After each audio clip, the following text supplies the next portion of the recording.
So I've been having an issue with the left rear tire losing some air, and just doing a visual inspection I found this piece of metal rod, and as you can see a little bit of water here lets me know that that's definitely what's causing the leak. So to get by for today, I'm going to go ahead and do an extraction, clean up the area, and use one of my plugs to see if that gets me by for the day. So inside my recovery side of my gear, I do keep some plugs, a couple of the basic tools that you use here. These are all by that company Slime. This is to clear the hole to make room, and this contains the actual plug that we go to insert.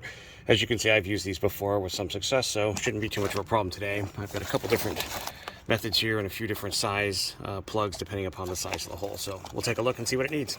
So before we get too deep into this, we want to make sure we have all the right tools here. So we got our T-handle with one of our filler plugs. We've got something to help with extraction here. You can use any number of tools. I just like using these diagonals. They can get into that area pretty easily. I am supporting the vehicle, so if the leak is fairly large, I'm not going to set it down on its rim, which just complicates anything further. So let's get started.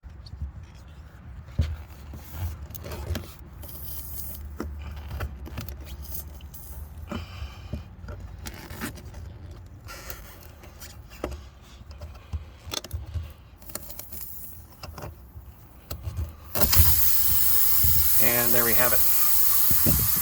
So now I'm going to go ahead and clean out, and you can see I've got this inserted into the hole. You can hear the leak. We're going to go ahead and clean up that area so that the plug takes a nice good set.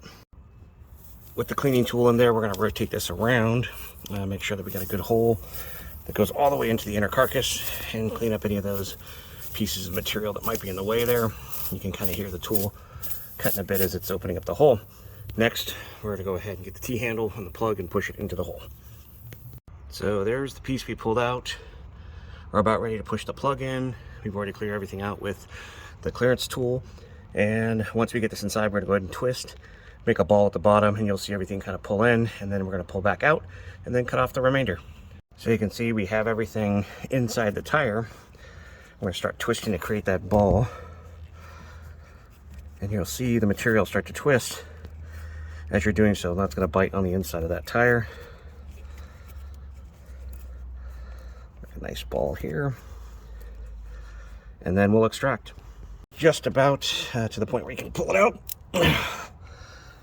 And we should have a nice plug.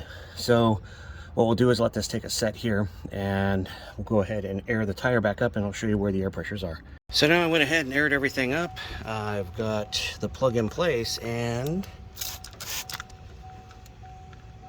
at full pressure, a little bit of water there, and no more leak. So it looks like that should do it. Obviously, this is just a on-site quick repair. This is something I will debead and put a patch in. And if the tire is obviously too low, this has got quite a bit of miles on it, but it looks pretty good. But for the most part, I think this will get me by until I'm ready to do a full patch and pull that bead lock off to finish the repair.